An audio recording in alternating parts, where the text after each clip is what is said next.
Good morning and welcome to the Public Service Commission of South Carolina. We are here today in docket number 2023-315S. This is an application for approval of a bulk service agreement between Blue Granite Water Company and the City of Orangeburg Department of Public Utilities.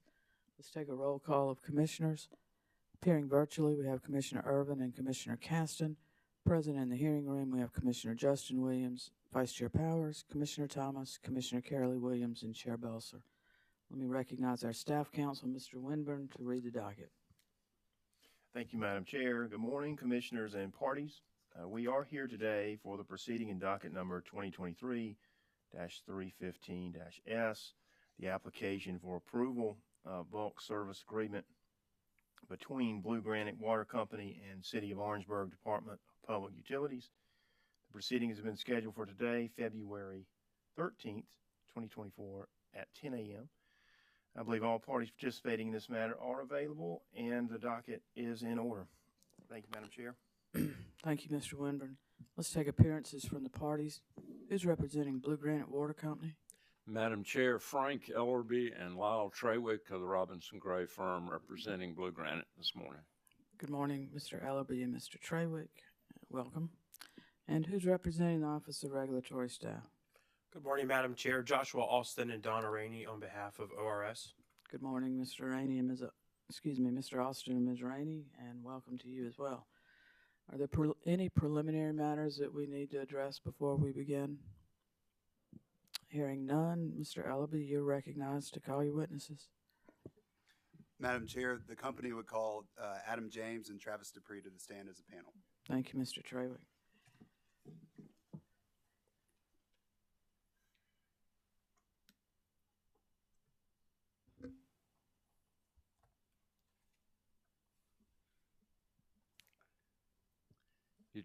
Y'all excuse our handmade placards. We neglected to have them done before we got here, but we were resourceful. As long as the court reporter can read them, that's all that matters. Ms. Sally, would you swear the witnesses, please?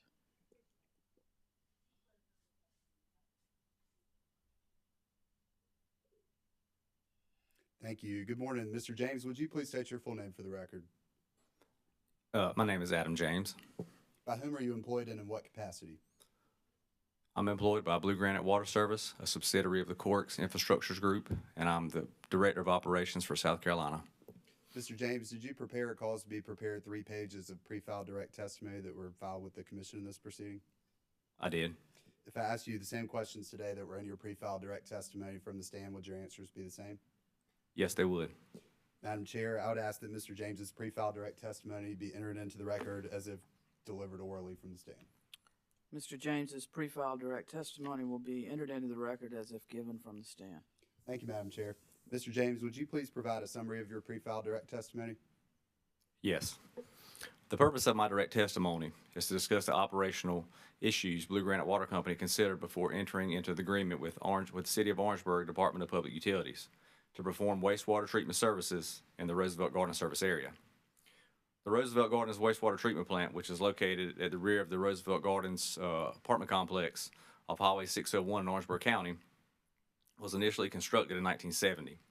It was designed for an ultimate flow of 64,600 gallons per day, and the effluent discharges into the Gambling Branch stream.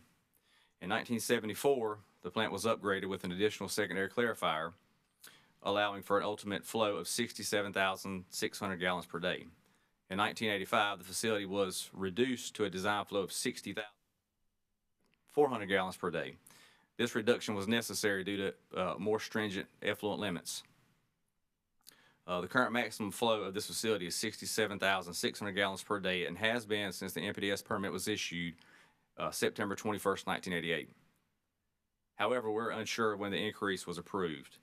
In 2018, the company hired Goodwin Mills K. Wood, LLC to conduct an assessment of the wastewater treatment facility. This is not a run-to-failure piece of equipment. With the plant being on a small footprint parcel, unique and costly efforts to rehabilitate or replace would be required, including the possibility of acquiring new land and renting temporary plants. The electrical systems is also outdated and will need to be upgraded. Given these costly options, the company has decided to enter into an agreement with the City of Orangeburg Public Utilities to provide wholesale wastewater treatment to the customers of the Roosevelt Garden Service area. This concludes my summary of my testimony. Thank you, Mr. James. Mr. Dupree, would you please state your full name for the record? Travis Edu.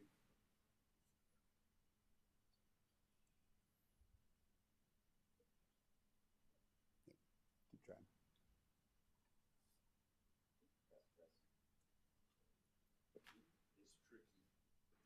Oh, you got it. There we go. Travis E. Dupree, By whom are you employed and in what capacity? Blue Granite Water Company, a subsidiary of Corix Regulated Utilities U.S., Vice President, Project Management and Engineering. Did you prepare or cause to be prepared 5 pages of pre-filed direct testimony that were filed with the commission in this proceeding? I did. If I asked you the questions that were in your pre-filed direct testimony from the stand today, would your answers be the same? Yes. Madam Chair, I'd ask that Mr. Dupree's pre-filed direct testimony be entered into the record as if given orally from the stand.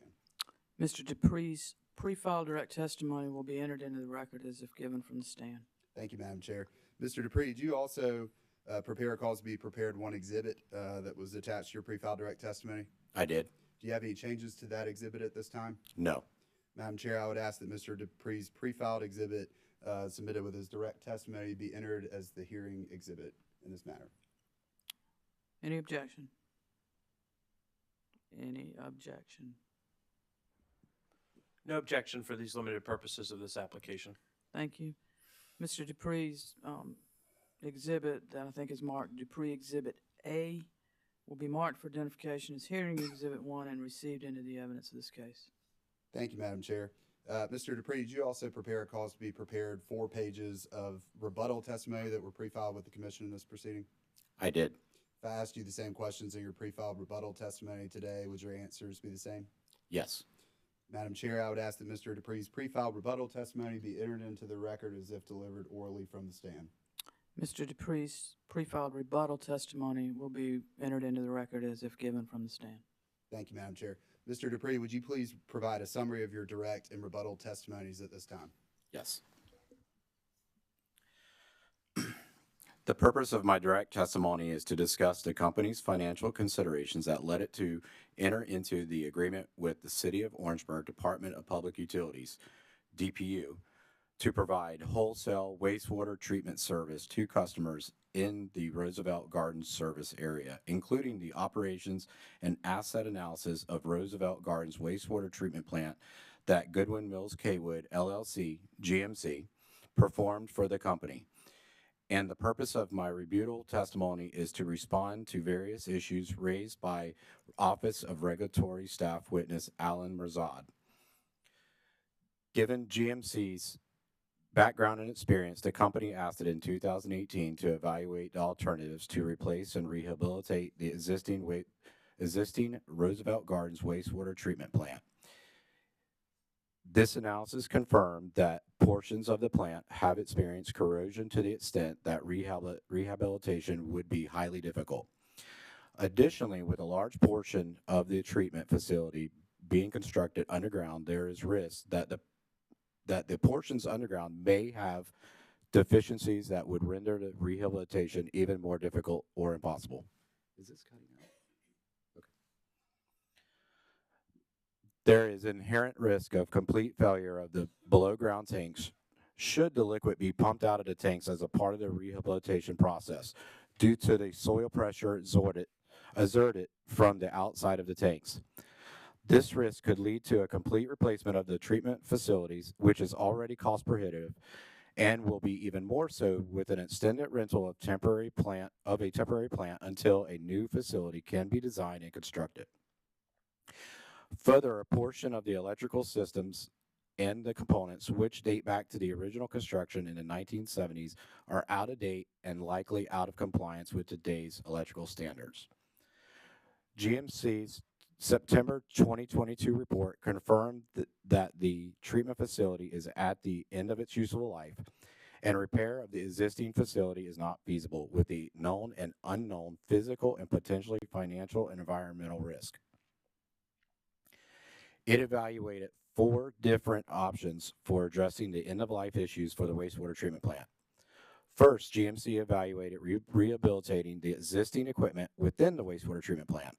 Second, GMC evaluated constructing a new wastewater treatment plant adjacent to the existing facility.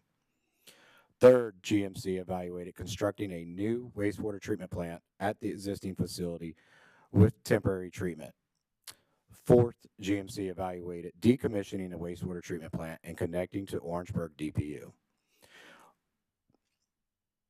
Ultimately, the GMC report recommended that Blue Granite Water Company pursue a wholesale treatment contract with the city of Orangeburg's DPU because this was the most cost-effective, least risky, and fastest solution. The company evaluated all options presented by GMC, but the others were too cost prohibitive and would have resulted in substantial costs being passed along to customers. Over a near 50-year expected useful life, the option to decommission the wastewater treatment plant and interconnect with DPU resulted in the lowest life cycle cost based on an estimated project cost as provided by GMC and adjusted for internal costs and contingency, but not adjusted for inflation since the GMC report was issued, and savings over the life of the options. This is the least cost option, and as a practical matter, the only reasonable and prudent path the company could take to provide reliable service to its customers. Although the company tried to negotiate for a contract term longer than 5 years, the city would not agree to it. That said, the company has every reason to believe the city will renew the agreement at the conclusion of the 5-year term. Orangeburg DPU is a designated management agency under the South Carolina Department of Health and Environmental Controls, DHEC, 208 Wastewater Quality Management Plan pursuant to Section 208 of the Federal Clean Water Act. It must charge fair rates and cannot act arbitrarily. The company, therefore, does not expect Orangeburg DPU to simply walk away from its service obligations at the conclusion of the 5-year term of the agreement. Turning to ORS witness Mirzad's testimony, the company believes the concerns he raises are both misplaced and premature. They would be better addressed in the context of a base rate proceeding and not a basis for denying approval of the agreement.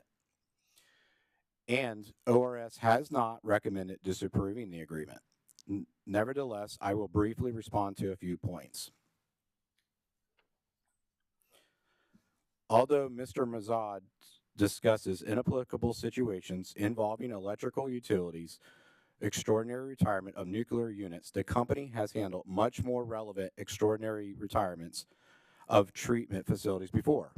In fact, in docket number 2019-290-WS, the company's last rate case, it requested extraordinary retirement adjustments for the Stonegate Water Treatment Plant and the Friarsgate Wastewater Treatment Plant.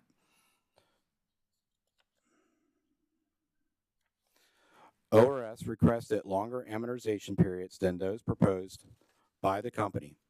The company did not contest ORS's recommendation, and the commission ultimately accepted it. Further, the company wishes to clarify that it will not seek a 5-year amortization period for the impact fee. Rather, amortizing the impact fee over the life of the interconnect would be more appropriate. The company will continue to evaluate this issue and address it as appropriate in the next base rate proceeding. As for the life cycle costs, although Mr. Mirzad complains that the estimated construction costs in 2018 did not account for inflation, the numbers GMC considered for the various options are sufficiently reliable to support the company's determination that entering into the agreement is the most appropriate option. The option Blue Granite Water chose was much less expensive than the other options presented. The inflation would have affected all the options analyzed by GMC and considered by the company. This concludes the summary of my direct and rebuttal testimonies. Thank you, Mr. Dupree. Madam Chair, Mr. James and Mr. Dupree are available for questions from council and the commission. Thank you, Mr. Trawick. Office of Regulatory Staff. No questions at this time, but we would reserve our right to recross should there be any redirect. Thank you. before I ask commissioners, Mr. James, when you gave your summary, I thought I heard you say that the design of the flow when the plant was constructed was 64,600 gallons. Is that the correct number? No, when it was initially constructed, it was 46,600 gallons. Okay, I may have processed it wrong, but anyway, I just wanted to make sure that was clarified. Commissioners, questions of this panel? Commissioner Carolee Williams. Thank you, Chair Belzer. Good morning, everybody. Good to see you here.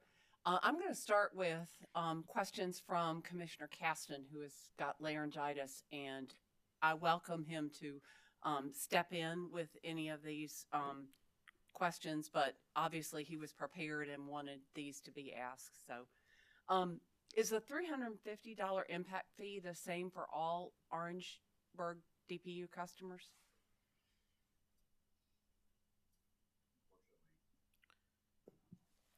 Unfortunately, I don't know the answer to that. Would anybody who's testifying today know that? Okay. Probably not. I'd have to look it up. Okay. Is the charge of $29.38 charged to each unit, for example, each apartment in an apartment building? Is the $29.38 to each apartment? Yes, that would be correct, because basically it's set up on the number of ERUs or ERCs. So that would be representative of based on the number of units within the complex and then the medical facility.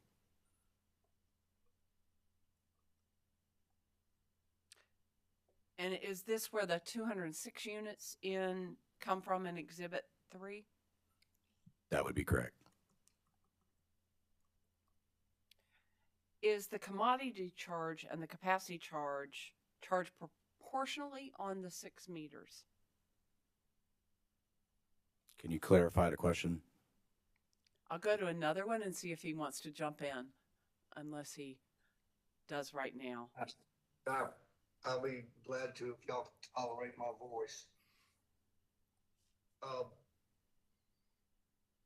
What I was wondering is there were 6 meters with obviously different usage of demand. Is the charges that were shown in, I guess, the agreement? I was looking at page 13 of 13, Exhibit 3. The 6 water meters there, the annual volume of the first meter is 1 million something cubic feet. I was just curious, are those costs proportional in the sense that the 1 million cubic feet would be times all those numbers? Would it be distributed over that particular meter base, or these costs distributed over all of the 206 units equally? Does that question make sense?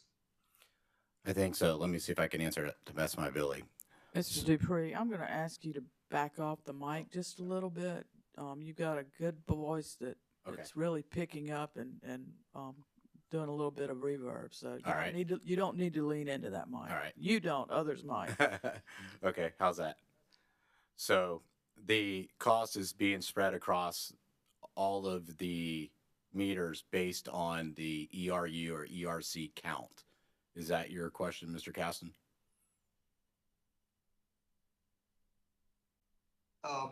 Yeah, that answers it. I think sufficiently. It's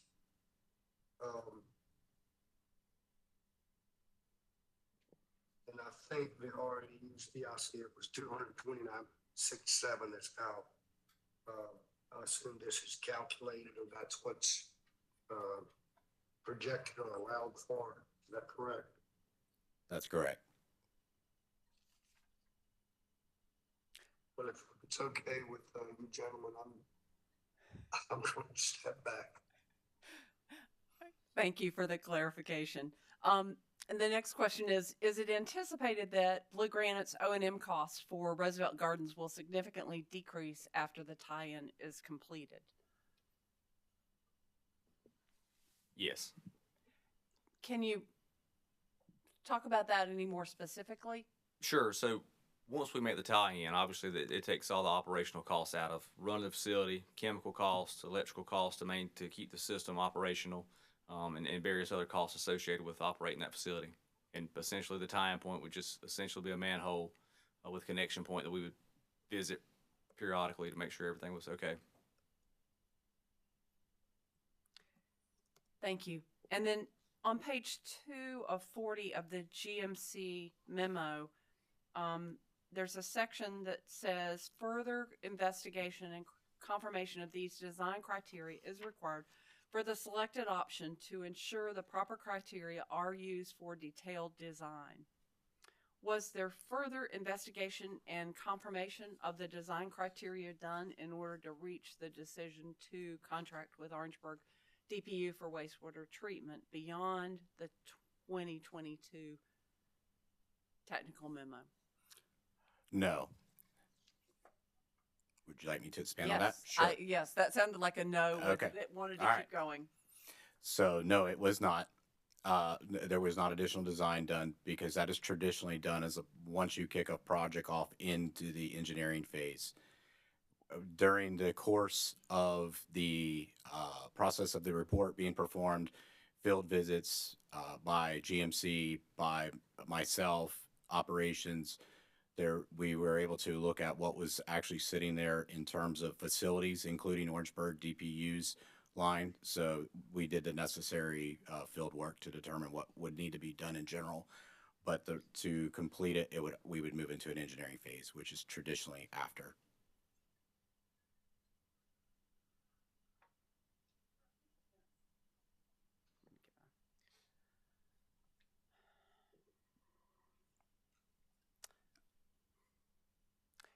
Can you tell it? I'm shifting to my questions just for frame of reference. Can you tell us more about the 5-year term with Orangeburg DPU and why that with the option of going to 5 more years? Is that standard for them? Is it something associated with the facility? It's a standard practice of theirs as they explain it to me through various conversations. We did request a longer than 5-year term. Unfortunately, we did not get that. It would be more comfortable, but it is their standard practice. What did you all request? I think I initially requested 20 years and even 10 and 15. So I actually tried to negotiate as much as I could. I at least wanted 20 years initially verbally with them. And then I asked for 15 and 10 and so on. And unfortunately, they stuck to 5.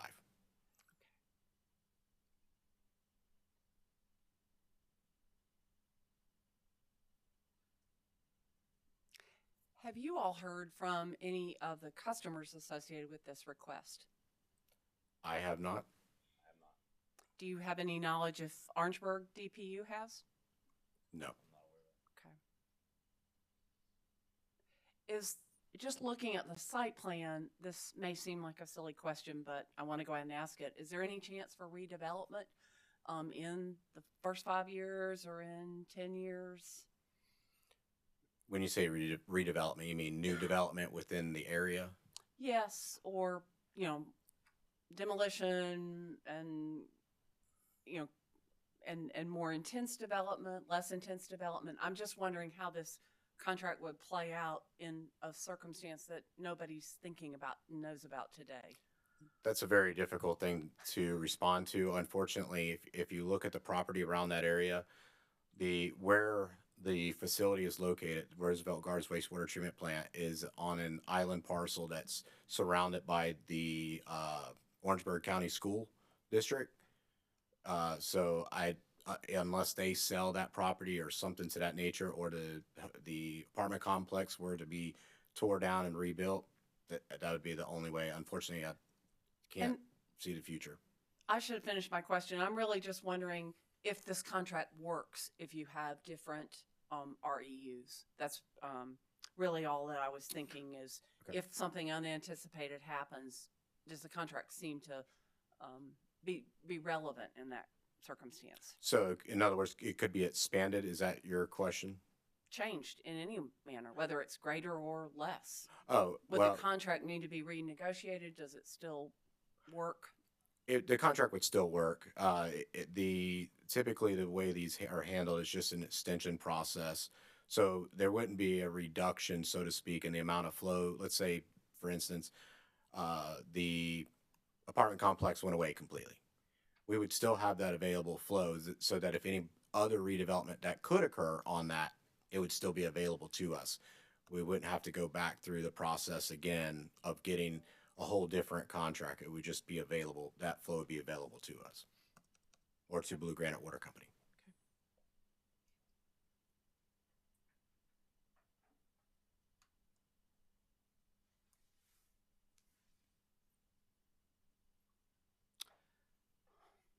Do you have what? I'm curious about the impact to residents. Do you know how that is handled now? I mean, I understand there's a bill that's going to the unit as overall. Do you know how the owner of the facility handles that billing? And then the follow-up question is going to be, you know, what's the likely impact going to be? So from a billing perspective, that right now, currently, the owner, let's say the owner of the apartment complex is passing the cost through the rental, most likely. That would be the most common occurrence. So not each individual unit renter or anything like that would be getting a separate bill. And that would continue much the same. There would be no change to the customer service, any way, shape, or form. And any idea about the actual cost?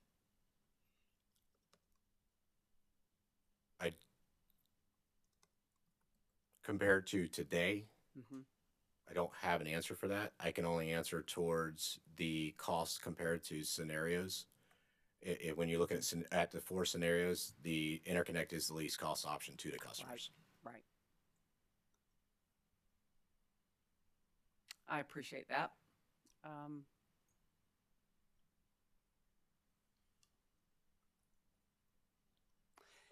I found the testimony interesting about the commitment not to amortize over 5 years. But how does that work given that the contract's for 5 years? So the impact fee carries for the life of the connection in general. So if the connection's there for 40 years, Okay. then that impact fee would just carry through. So the agreement in 5 years will need to be renewed, which is a standard practice. Mm-hmm. You know, at some point, typical agreements, even if it's 20 years, it would have to be renewed. So there will not be another impact fee because you're buying into that plant Mm-hmm. or system. Gentlemen, thank you very much. No further questions. Thank you, Chair Belzer. Thank you. Vice Chair Powers? Thank you, Chair Belson. Mr. Dupree, I just wanted to follow up on one thing to make sure that y'all all on the same page. Do you agree with Mr. James that O&M costs should be significantly reduced? I do. Do you have a number as to what that may be? I don't. I only can speak to the scenarios more than anything, and I think it's just in general. The question you're asked depends on whether you're comparing to today or the scenarios. My focus is on the scenarios because at the end of the day, continuing with the plant for an extended period of time is not an option. Okay. Thank you so much. Thank you, Vice Chair. Commissioner Justin Williams? Thank you, Madam Chair. Good morning, gentlemen. How are you all doing today? Mr. James, good to see you again. The last time that you testified before us was up in Union, I believe. Is that right? Correct. Well, welcome to our office, our hearing room here at the Public Service Commission. I think you will find that this is a less hostile environment. Would you agree with that? Yes, sir. You did a good job up there, by the way. You handled yourself well. I just have a few questions, and Commissioner Williams sort of touched on this, but just to really unpack the questions about the residents of Roosevelt Gardens. Is it fair to say that because the bill goes to the owner of the complex, that the company did not do maybe traditional stakeholder engagement with the residents there? I'll answer that. You're correct. We did speak to the owners of the actual property because there was actually some documents that we needed from them, and we explained to them what was occurring. So we did engage with them, but not the individual renters within the development itself, because they don't receive a bill, and that's a pass through to their rent. So it's not as if the company was not in communication with someone there on the ground. It's just that because the owner passes the bill through to the customers, what we would traditionally see in a proceeding like this, maybe public testimony, letters being written in, which don't exist in this docket, more likely than not is probably the reason that we are not seeing those comments or having that level of engagement. Is that fair? It's possible, quite possible, yes. Did the owners express any concerns to you all about your proposal? Not at all. Okay. And it's your testimony that what you all are proposing to the commission is by far the best option for the property owner and the residents? That's correct. Okay. I see in testimony that there are 5 bills that go out. So I understand you say is it one owner or the owners? Is it okay for you to unpack that with us, who those 5 bills go to? So there are 2 primary ones that are there, and one is the apartment complex and the other is medical facility. Now, the divide of those bills, I'm not exactly sure how they're spread out, but those are the 2 primary and only ones that I'm aware of. Well, Adam might be able to yeah, and to add to that, one is a laundry room at the apartment complex, the other is a maintenance shop, and then there's a training facility that's part of the medical complex that gets a bill as well. My final question, I just want to make sure that there's nothing going on the ground at Roosevelt Gardens by way of service or any issues that could create a customer complaint that you all know of at the present time? No. Nothing. All right. Thank you very much. That's all I have, Madam Chair. Thank you, Commissioner Williams. Good morning, gentlemen. Morning. How are you today? Good. Is this service area within the municipal limits of Orangeburg? It is currently not annexed in, if that's what you mean. It's outside the town limits. It is outside the town limits, is my understanding.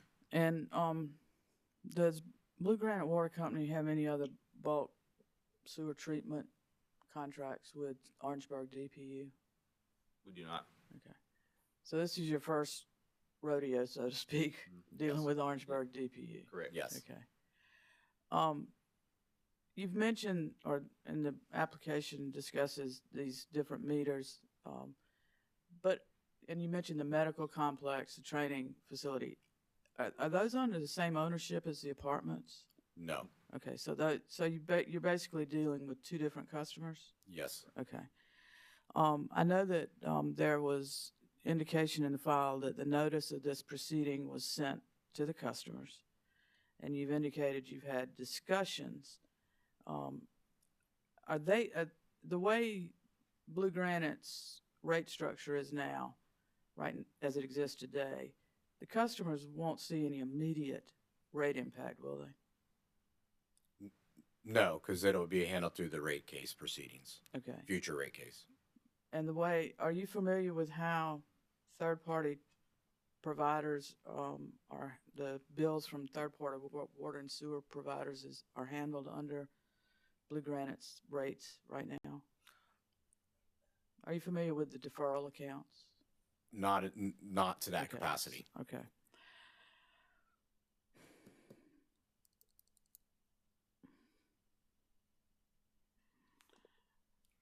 I noticed in the Mr. Dupree, in your Exhibit A, that was the consultant's report, there was some reference to performance issues with the plant. have there been performance issues with the plant as it exists today? In years past, there had been some.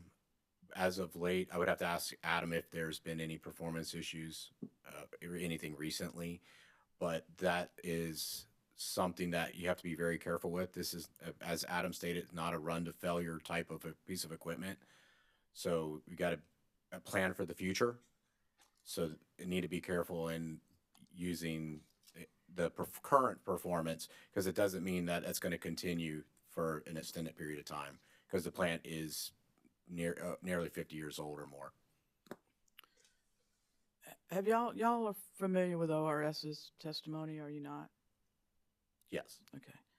And Blue Granite doesn't have any experience dealing with Orangeburg DPU, but did you read the part with, I believe it was Synergy, formerly known as Midlands Utility? Yes. And they had a different rate structure. What gives me concern is this $29 service charge per month per account, and how that is going to impact the customers at the end. I mean, because y'all don't have any control over that. Their usage, that it's not based on usage or anything else, and it is a hefty charge on, and that would be on top of whatever potentially, if Blue Granite changes their rate structure, that could be on top of Blue Granite's charges. Help me understand this $29. Do y'all have any explanation, or is that just something that Orangeburg said, you're getting charged this and you don't have a choice? The latter of your question, we don't have a choice. That is a part of the rate I don't know what structure. my tenure is going to be on this commission, but let me just warn Blue Granite, if this is approved, that is going to be a problem in a rate case, okay? And y'all are willing to go down that route, is that right? We've Yes. seen it in other utilities, and it is a problem when it comes to trying to put that $29 on individual bills.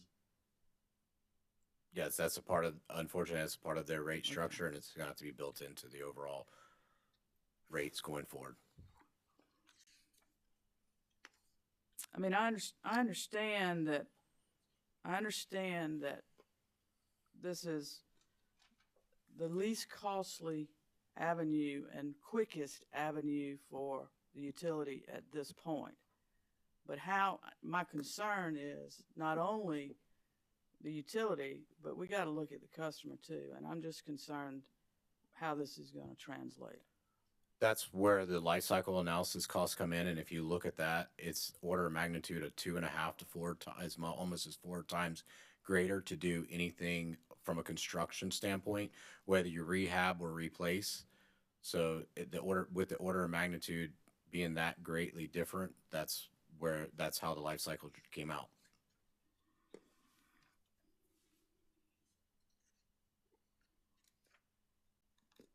I'm sorry, I'm looking at my tabs to see what hadn't been asked yet.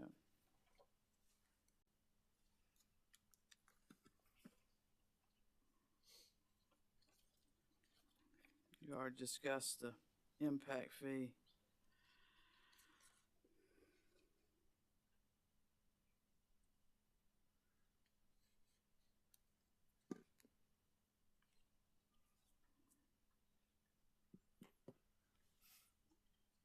I believe that's all I have, gentlemen. Thank you very much. Thank you. Thank you. Commissioners, anything further? Commissioner Thomas? Thank you.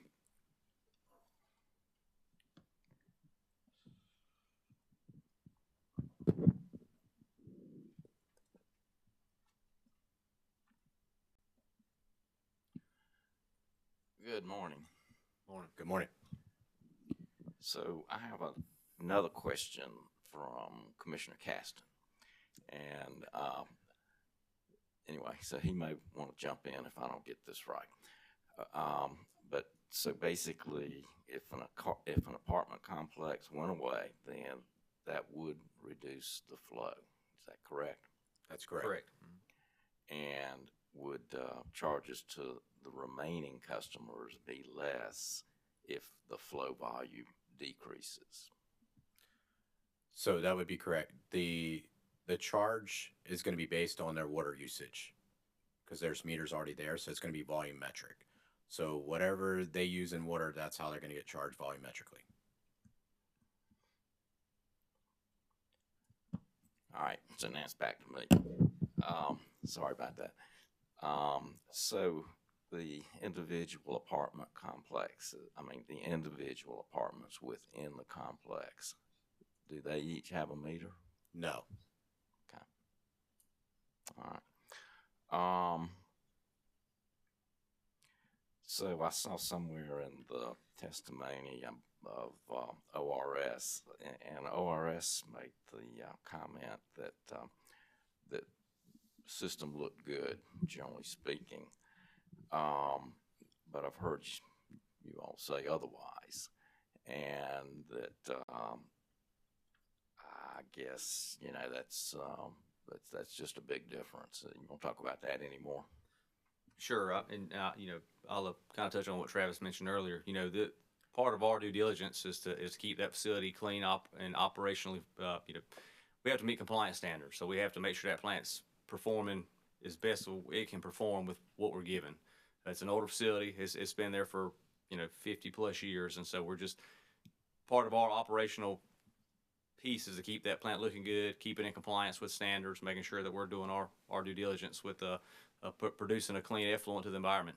And so we do our absolute best with what's there to keep it looking good and keep it in compliance.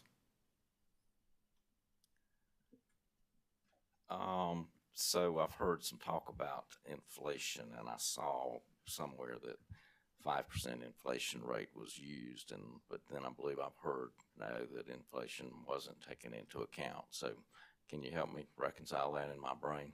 If I'm correct, the inflationary rate, the 5%, was a part of the ongoing operational costs. If I remember in where it was spelled out, the inflation that you're speaking to not considered is in regards to the construction costs, because that wouldn't change the outcome of the analysis at the end of the day. And in fact, the construction costs, because of scale, back to the magnitude of scale, the cost on that would be greater, because obviously just the sheer amount that it would take to do the construction. So, but at the end of the day, it would not result in a change in the overall outcome of the scenario analysis. So what is the value of the plant on the books now that would be abandoned? I don't have that. Yeah, I don't have that number with me. We can certainly get it though. And the $29.38, we've talked about that a fair amount. So is that the same now? Is that changing under this agreement, or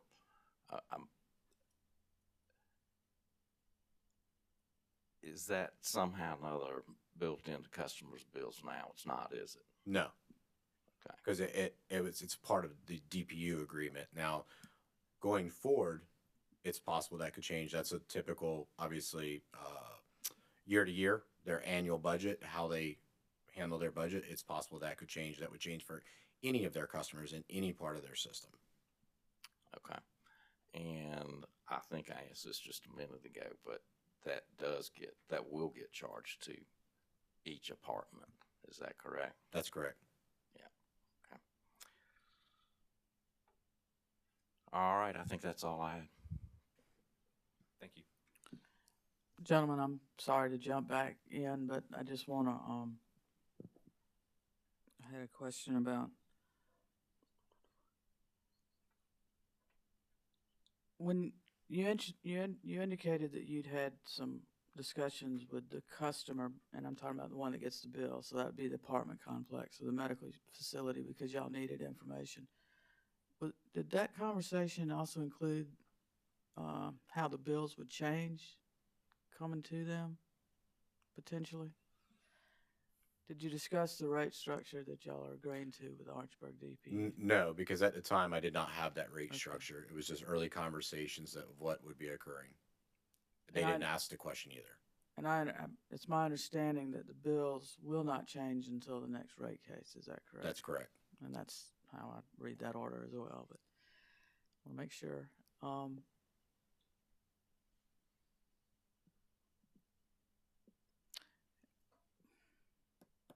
think that's all I have. Thank you. Chair Belzer, Commissioner Carolyn Williams. I want to link these two conversations and clarify some confusion in my head. The $29.38. Does that go on customers' bills right away, or is that subsequent to any decision from a rate case? That'd be a decision of a rate case. Okay, thank you very much. Gentlemen, oh, excuse me. Mr. Trawick, any redirect? Briefly, Madam Mr. Chair. Trawick, go ahead.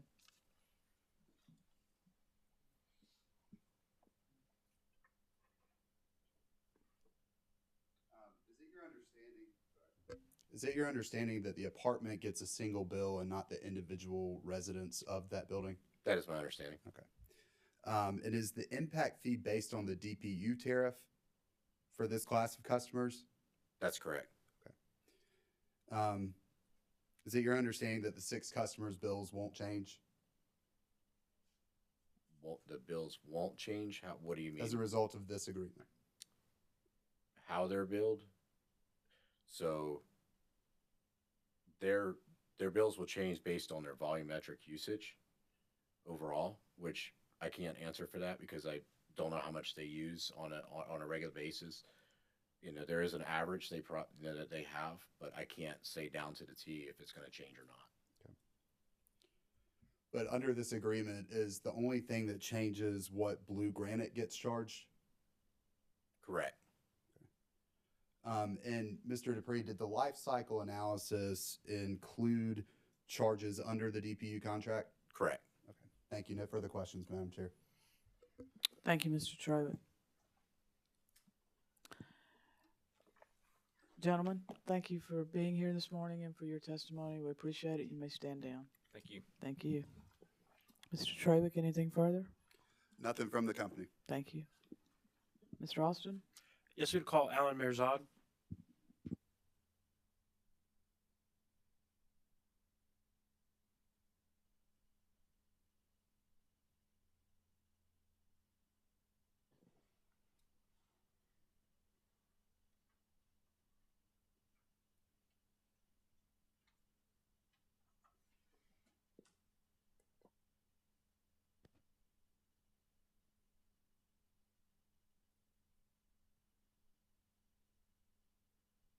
Swear the witness.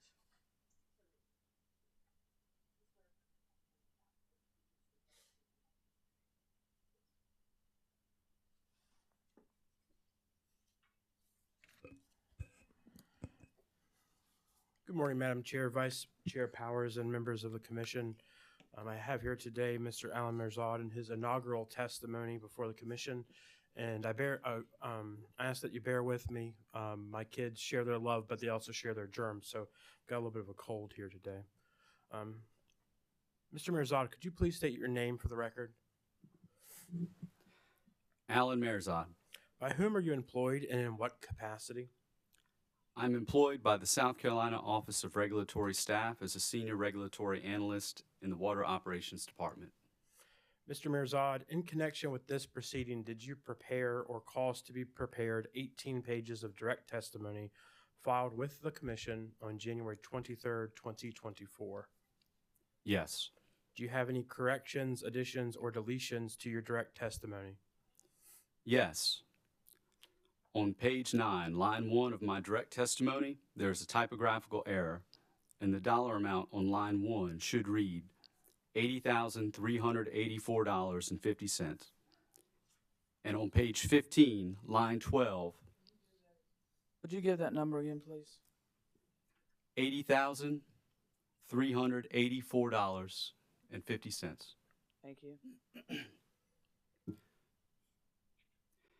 And on page 15, line 12, that line should read, is that in order for a utility to obtain a return on and of the costs of an asset, with of included after and, but before the costs. Do you have any other corrections, additions, or deletions to your direct testimony? No. If I were to ask you those same questions set forth in your direct testimony, would your answers be the same? Yes. Madam Chair, I would ask that Mr. Mirzad's direct testimony be entered into the record of this proceeding as if given orally from the stand. And I do have a copy of the slip sheet with the court reporter that's been provided to the applicant. Any objection? May I approach? Yes, Mr. Mirzad's direct testimony is corrected from the stand will be entered into the record as if given orally. Thank you. And did you also prepare or cause to be prepared 2 exhibits marked as AM1 and AM2 that accompanied your pre-filed testimony? Yes. Do you have any changes or corrections to your exhibits? No, I do not. Madam Chair, I would ask that Mr. Mirzad's exhibits AM1 and AM2 filed with his direct testimony be marked and entered as the next hearing exhibit. Any objection? No objection. Mr. Mirzad's exhibits AM1 and AM2 will be a composite exhibit marked for identification as hearing exhibit number 2 and received into the evidence of this case. Thank you. Mr. Mirzad, have you prepared a summary of your testimony for the commission today? Yes. Please provide that summary at this time.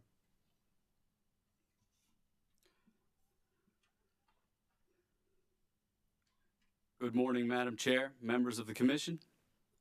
The purpose of my testimony is to outline the agreement between Blue Granite Water Company and Orangeburg DPU, which, if approved, would allow Blue Granite Water Company to interconnect with Orangeburg DPU's wastewater collection system and allow Orangeburg DPU to charge Blue Granite Water Company for bulk wastewater treatment service.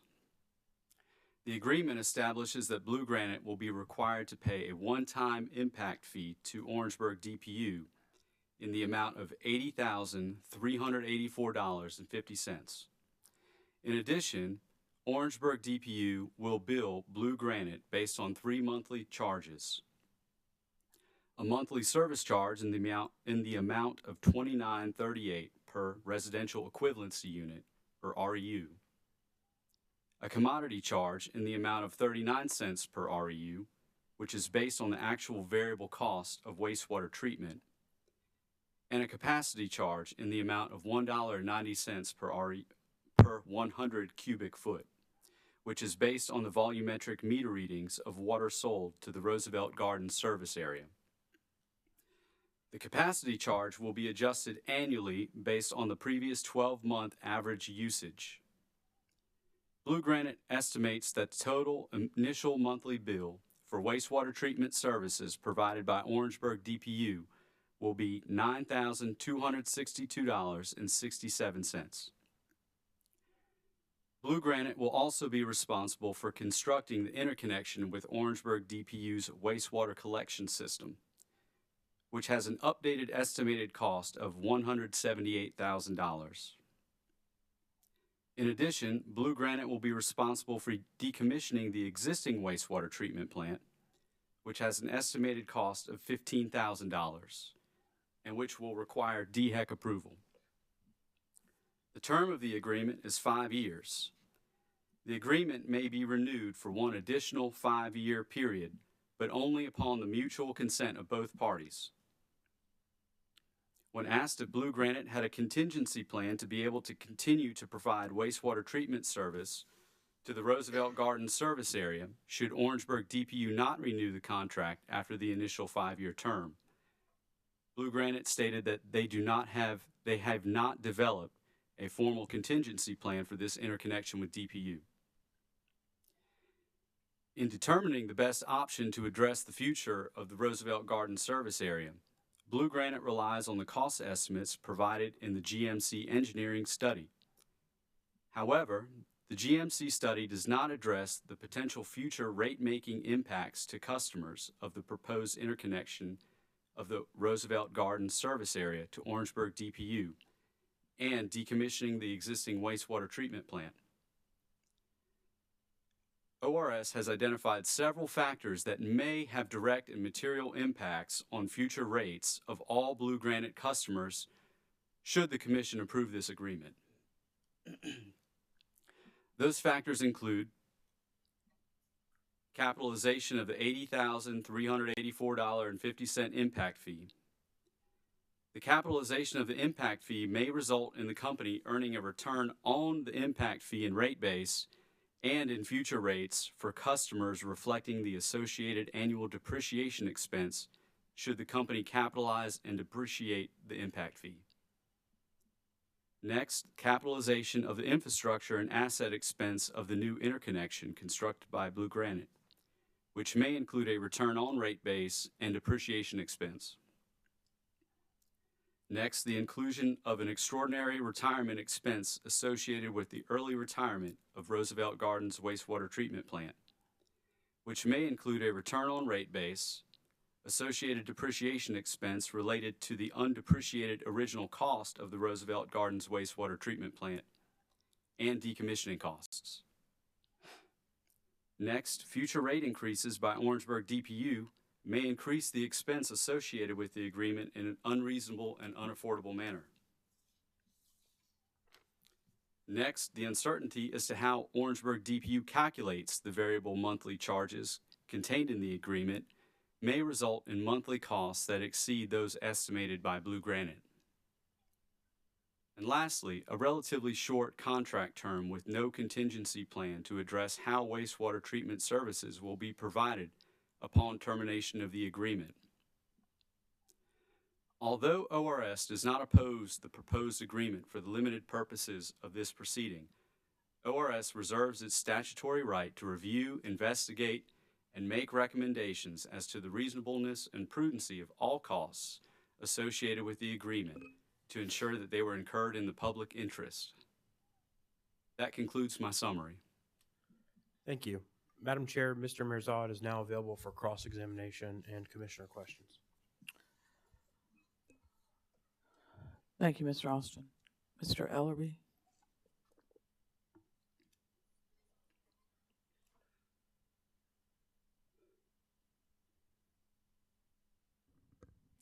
I think it's on now.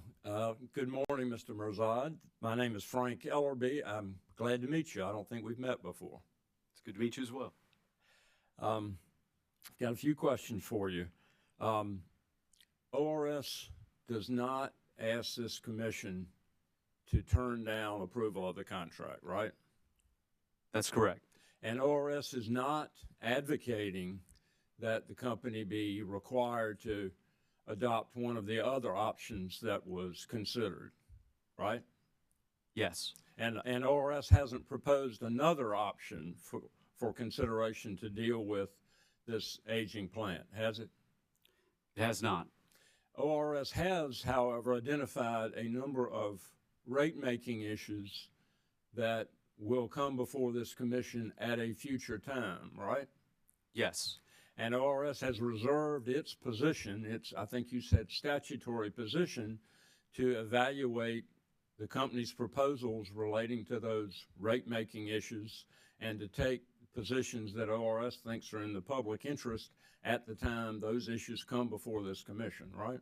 That's correct. Okay, thank you. Just briefly on the, you mentioned in your testimony, you didn't mention it in your summary, but you did, there was a question of our witnesses about the Synergy Northwoods facility. Do you remember that testimony, your testimony on that issue? Yes. And that, the differences there, I believe, was that the Northwoods facility had an arrangement with DPU that had a measured service, but it was a measurement of the wastewater flow from the Northwoods facility to DPU. Is that correct, sir? Yes.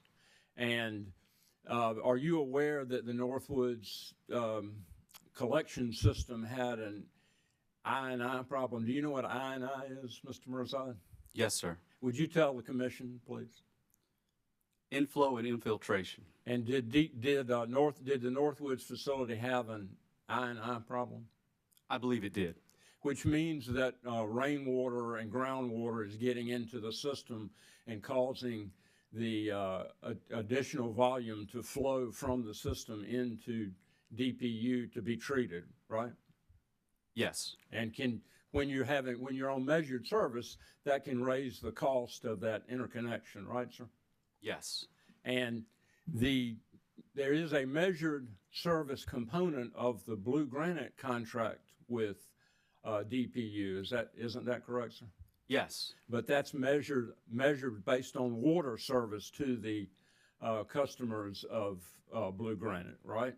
That's correct. Okay, so that would be a distinguishing factor between the Synergy Northwood situation and the Blue Granite DPU situation. Is that correct, sir?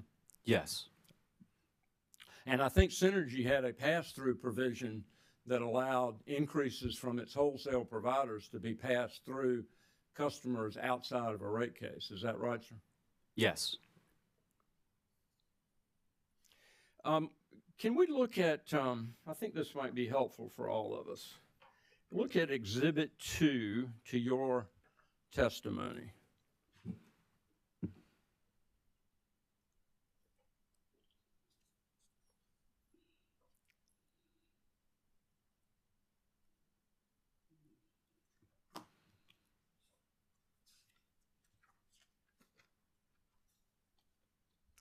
You with me?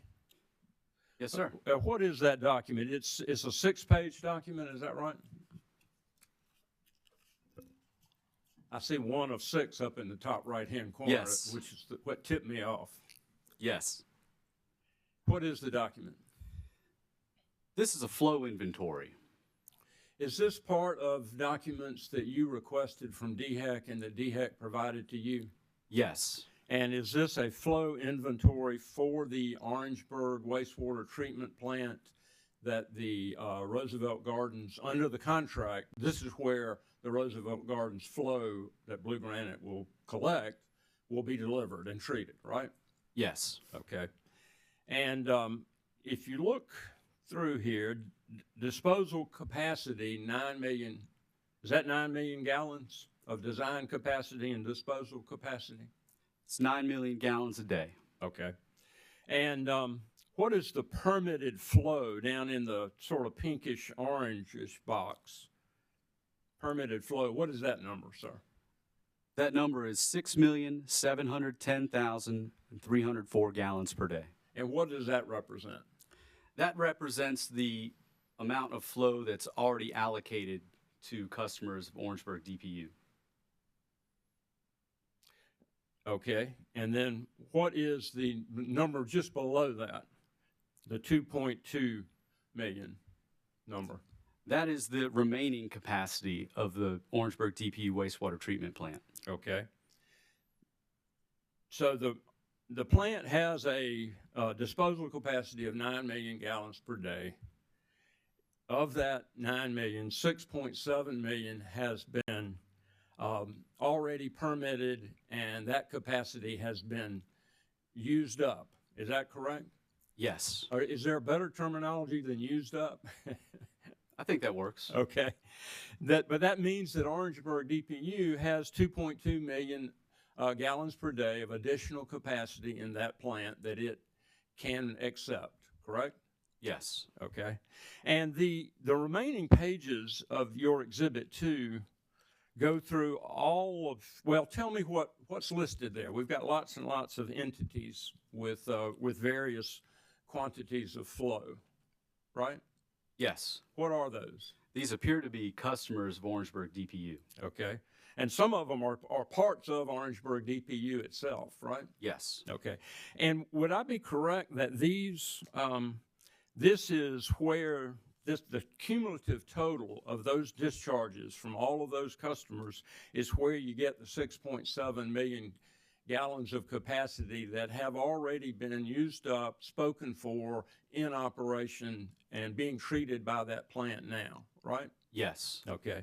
And those, we've got a issue date for the permits for those. Do you see that? Yes. And it started in 1988. You see that, Mr. Mirzad? I do. Okay. And then it goes year by year, more and more and more. Permits were issued by Orangeburg to various entities accepting the flow and gradually using up the capacity in that plant. Is that right, sir? Yes.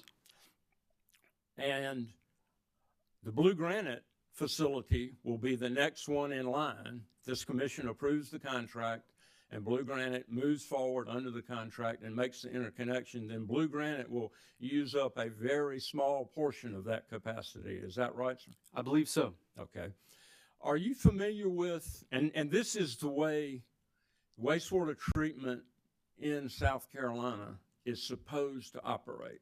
Do you agree with that? Yes.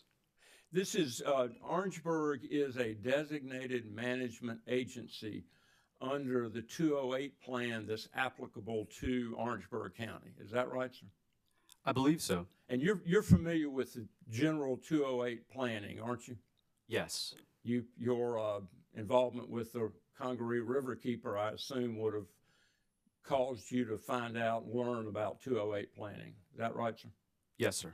Okay. And you understand that the Section 208 refers to the Federal Clean Water Act. Is that right? I believe so. And if I'm correct, or see if you agree with me on this, that different parts of South Carolina have different 208 plans. Is that right? Objection. Calls for legal conclusion. I don't think it calls for a legal conclusion. I'm going to overrule that objection. I don't think it's a legal conclusion. Are you aware whether there are different 208 plans for different parts of the state of South Carolina? I'm not. Okay. And do you know whether Orangeburg County and Bamberg County, where I believe you worked, were in the under the 208 plan that DHEC itself manages? That is correct. Okay. And Orangeburg was in that under that same 208 plan. Is that right? Yes. Okay. And are you aware that a designated management agency under the 208 plan has obligations with respect to receiving flow and managing and building facilities and planning and agreeing to take flow from other entities? I'm not aware of their obligation. Okay.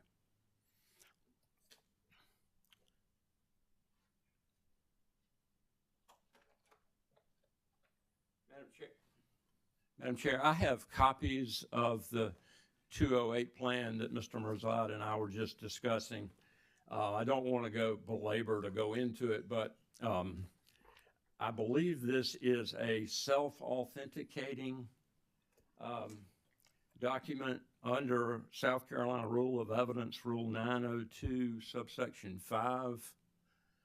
And I'd like to ask him about it, pass it out briefly, and get it in the record, so we have it in the record. I would like an opportunity to review the document. Please show it to Mr. Austin.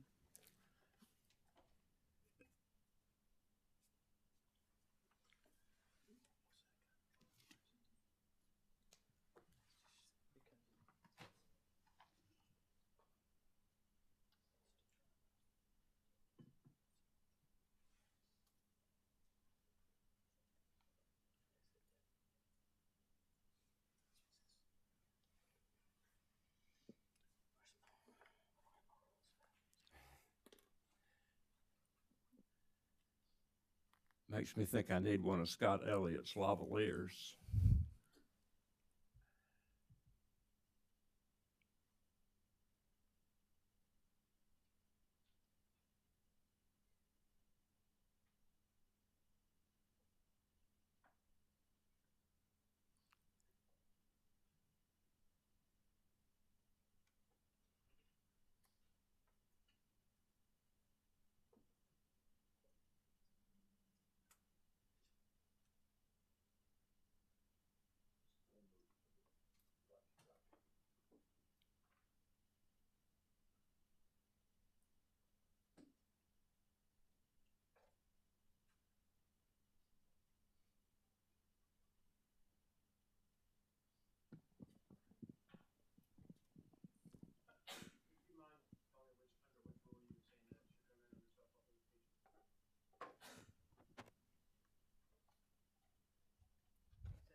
subsection 5.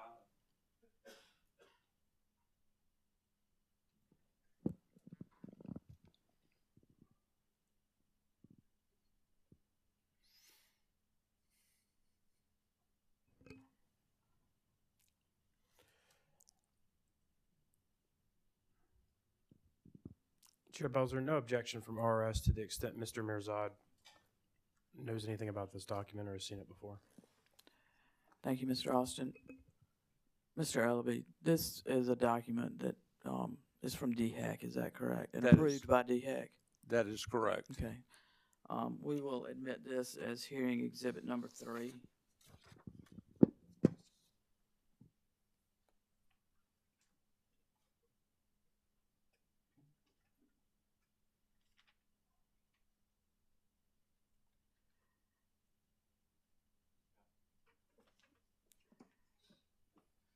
Thank you.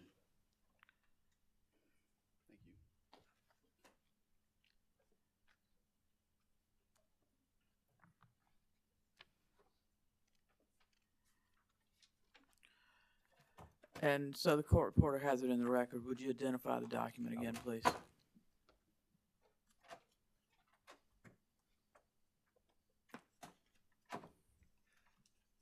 So that, Mr. Mirzad, the document I've handed you is the 208 Water Quality Management Plan released by the South Carolina Department of Health and Environmental Control Bureau of Water. This is the August 2011 update for the non-designated area of South Carolina.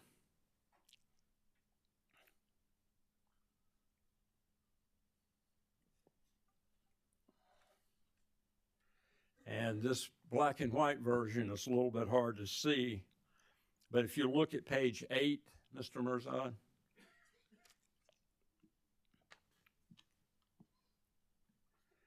you see that the planning agency listed there in the code, and the last one on that table says SC DN, and that's the lightest color. Do you see that, sir? Yes. Okay, and the Orangeburg is one of the light-colored counties that's covered by the SC DN portion of the plan. Is that right, sir? It is. That's what you and I talked about just a few minutes ago, right? Yes. And if we look at, just quickly, page 26.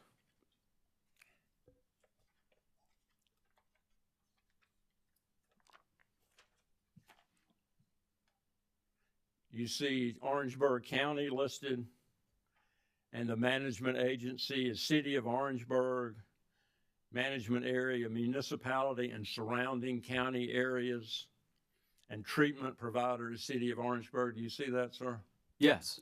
And does that confirm that under this plan that DHEC administers, that the City of Orangeburg is the designated management agency and the treatment provider for the town of the City of Orangeburg and the surrounding areas in the county?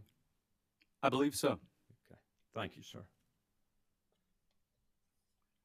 And then if we could look at page 10.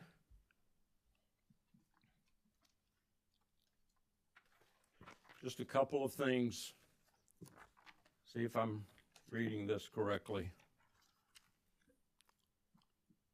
And this is a description of the obligations of the authority and the obligations of the designated management agency. And under the first list of things, according to, if I'm reading it, just check me if I'm reading this correctly. According to the Clean Water Act, each designated management agency must have adequate legal authority to, and if you go down to subsection G, assure in the implementation of an area-wide waste treatment management plan that each participating community pays its proportionate share of waste treatment. Objection, the document speaks for itself. My question was, did I read that correctly? Overruled. Did I read that correctly, sir? It looks like you did. Thank you, Mr. Mirzad. And then if we go down to the responsibilities of the designated management agency, also on page 10, the document states that each designated management agency agrees to accept certain responsibilities, usually by signing a willingness and implementation statement. And then it goes on to say that an entity agreeing to perform those responsibilities has an obligation to establish waste treatment policies and procedures to include subsection A, a schedule of fair user charges. And then item 3 under that listing states that the agency has implementation of the state and EPA approved area-wide facilities waste treatment plan and updating the facilities plan periodically as necessary and appropriate. Did I read that correctly? It appears that you have. Okay. And that's generally, and I'm not asking you for a legal opinion, but it's generally what you and I were talking earlier before we got into the specifics of this plan, that the agencies have obligations to build facilities, find money, build facilities, find a way to pay for it in a fair and equitable way, and receive discharges from smaller package plants and other discharges that are scheduled to be eliminated and need to be eliminated. Is that right? I'm not familiar with it to that detail. Okay. All right. Well, as your counsel said, the document will speak for itself, Mr. Mirza. And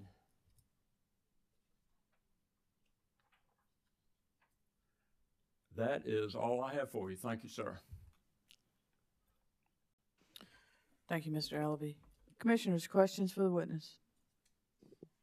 Vice Chair Powers. Thank you. Mr. Prasad, welcome to the Public Service Commission. Looking at your testimony, it looks like you did some digging and did some real work on preparing it. One thing that concerns me that you expressed both in your presentation this morning and briefly in your testimony is the 5-year agreement with no contingency available. Could you discuss that just a little bit more in depth? Or, I mean, you worked in the business yourself. Does that 5-year concern you as it does me? It does seem like a short term. Okay. What is a normal term of an agreement like this, or do you know? I don't know, but it would most likely depend on the material of the infrastructure being constructed. Okay. Thank you, sir. Commissioner Thomas. Thank you. I appreciate it. So you were here, you've been here all morning and listening to the question and answer session with the company witnesses. You heard all of that exchange, I assume. Is that correct? Yes. And I was just wondering, upon listening to that, was there anything that you would like to add to any of those comments? Any thoughts, or just putting it out there for you to jump on any question that you may like to?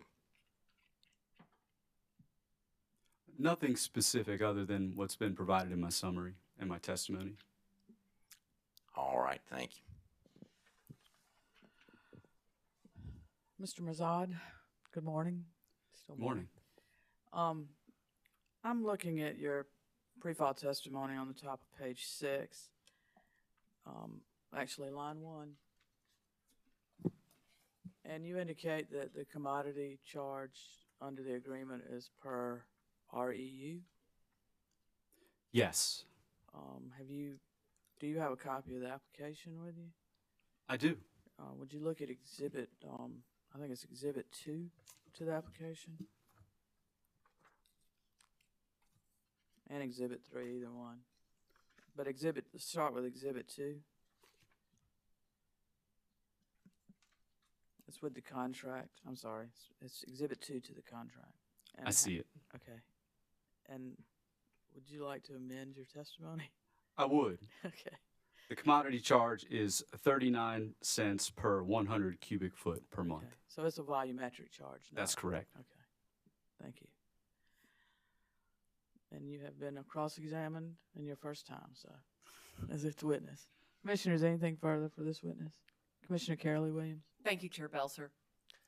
Welcome. It was good to read about your background and look forward to further interactions in this room and this arena. So Thank you.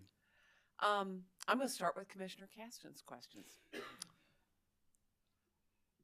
It is anticipated that Blue Granite's O&M costs for Roosevelt Gardens will significantly decrease after tie-in is completed.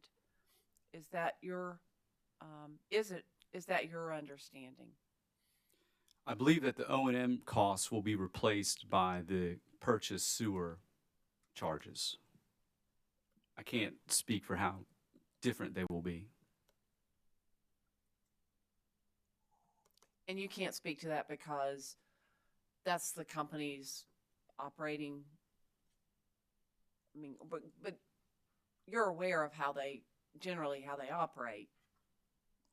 And so would it make, do you?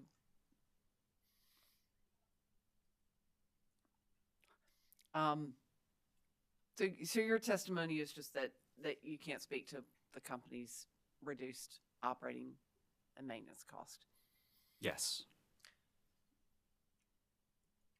May I follow up on that, Tom? Yes, please. I think, and maybe that is your answer, but if there is no longer a plant or a facility that is being maintained, operated from a practical point of view, would those costs,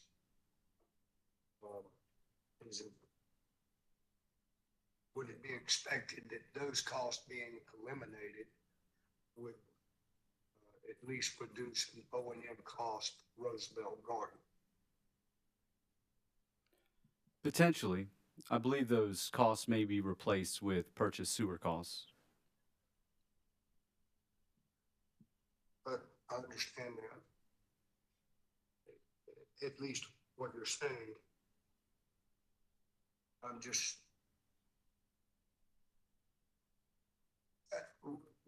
whatever the costs are that Orangeburg is charging is what they're charging.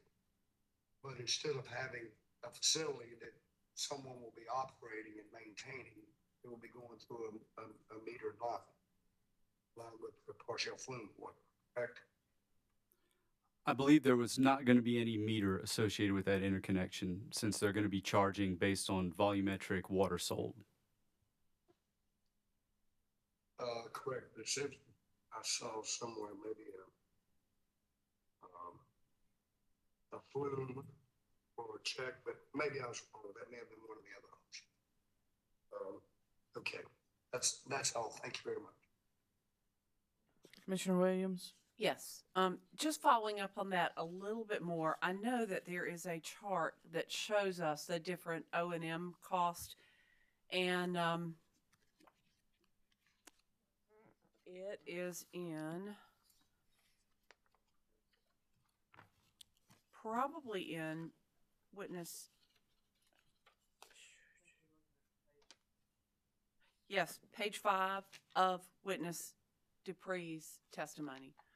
And so looking at that, do the O&M, so the question here would be, do these O&M cost changes make sense given the various options, and with particular interest in option 4 that shows the savings as well as the ongoing cost? Did you look at this part? Did you analyze this part, and can you comment on this? There's not a chart number, but it's page 5. For the record, it's page 5 of witness Dupree's testimony. I did examine this chart. do these O&M savings and costs make sense given your understanding? I believe the O&M costs may go down, but I believe that those costs may be replaced with purchase sewer expenses. Okay, that may. On page 4 of 36 of your testimony, you probably don't need to go there. Did you perform the inspection of the facility on November 8th? Yes, I did. Okay. Can you talk any about your findings versus the findings that Blue Granite has shared with us? I can give you more of an idea of what I'm thinking, but Okay. I also want to let, if you want to take it at that point, you can. ORS conducted a site visit on November 8th of the Roosevelt Gardens wastewater treatment plant. And upon arrival, the treatment plant appeared to have good housekeeping in place. There was security fencing, signage. The plant itself seemed to be free of debris. The bar screen was clean. The clarifier seemed to be working, had no bulking. Aeration basin was free of any foaming. The effluent appeared to be quality effluent. So the plant appeared to be working in its proper form. So your assessment was really as to its operability at the time that you inspected. It was not an assessment of the longevity of the plant. That's correct. Okay.